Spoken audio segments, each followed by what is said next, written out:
Hi guys, I am going to tell you today about the Indian society and the mindset of Indian parents.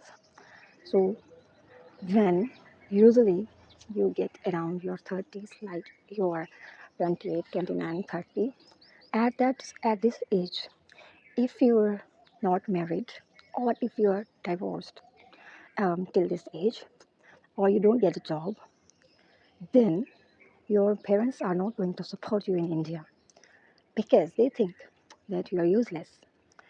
After 30, if you haven't done all these things, like you haven't settled down, or you have a lot of money or business or some kind of big business where from where you can earning and supporting them, and or if you are not able to, start a family, like you are not married or not planning to have kids, then you will be, you know, a shame for your parents because Indian parents just automatically start thinking that when you are 30 or after 30, if you haven't done these things, your life is gone. Like 30 and you haven't done all these things and nothing can happen. Now you have ruined your life. This is what your parents will tell you, that if you are not married or you got divorced by any chance, so now after 30 you cannot do anything. Like this is your, that's it, you cannot do anything. Now they don't think like that. Till 30 kids just get mature. If you don't have enough exposure, then it takes 30 years for you to learn things slowly. But if you had a lot of exposure, then you can get mature till the age of 18 and 20.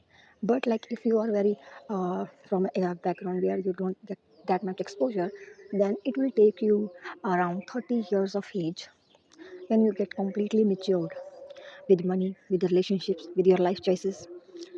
But parents don't think like this. They think that 30 means end of life. Now you can do anything in your life because you haven't done anything till now. You cannot do anything after that. And this is a very big misconception because I think this is what I feel, that after 30 the real life starts. Until 30 you just keep performing. You just do stuff. You keep doing things which will make other people happy. Sometimes you get married just because of the pressure and just because you want to make your parents happy. About marriage, getting married, and plus arranged marriage is not going to guarantee you a happy life. And after that, you choose to bring kids into this life and on this planet. When there are less resources, you are you are not mature enough to handle kids, but still your parents wants you to bring kids into this world.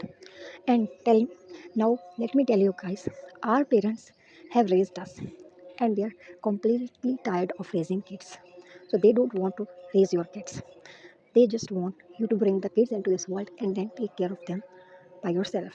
If you will ask your parents or your in laws to take care of your kids, then they are going to tell you it's your responsibility.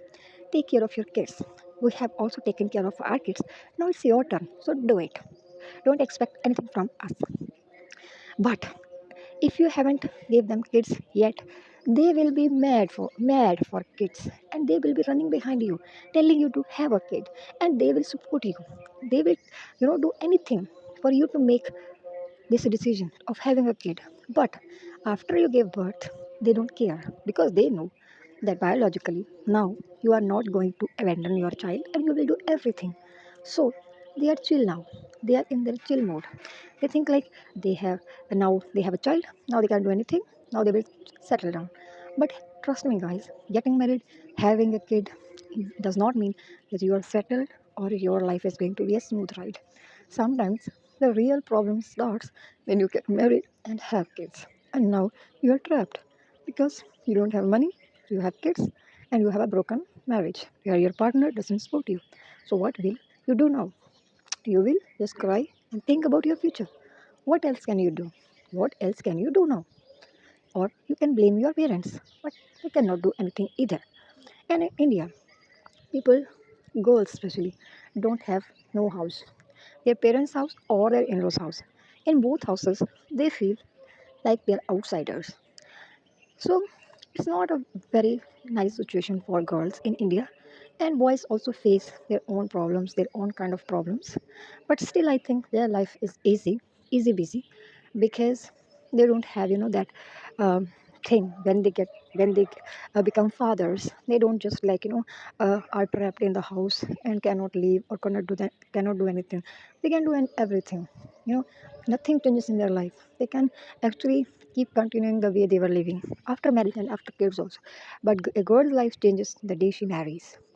So it's more complicated for a girl, and that's why I always say that a girl should be very careful before getting married, because it changes her whole life.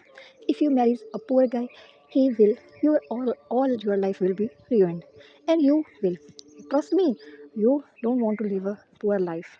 It's very difficult. You can say, in your fantasy mindset, when you are like immature, you can say that, oh, I don't need money, I only need love.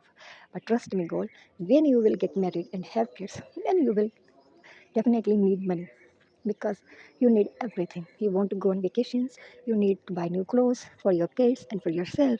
But if your husband is poor, how is he going to provide you? So better marry a rich guy, because he can automatically give you all those stuff. And please don't expect things from a person who cannot give you all those things. If you're living in out like countries like Canada, Australia, or anywhere else in the world, you can have a very high standard of living. But in India, you will, trust me, your in-laws will never ever let you go out or for shopping with your husband, because most of the guys in India are mama's boy, and they will always ask her mama to take you to shopping. So it will be a very very hard thing for you to do. So choose your, life very carefully. Don't just get married and think of getting settled, because it's not that easy. Settle होना है तो you have to do a lot of things, a lot of hard work, and do it alone. एक कहानी भी सुन लेना कि एक चिड़िया होती है, वो ना अपना घर अकेले बनाती है। क्यों? क्योंकि ना भाई उसको अकेले रहना पसंद है, किसी की ना चिड़-चिड़ उसको पसंद ही नहीं है। तो कोई बोलता है, कोई बच्चा बोलता है कि अकेले एक-एक दिन का करके कैसे घर बनाएगी? इससे तो इसको बहुत टाइम लग जाएगा, ये किसी की हेल्प क्यों नहीं ले लेती? तो दूसरा बच्चा बोलता है कि भाई इसको अकेले रहना है, इसलिए ये अकेले बना रही है, और अगर इसने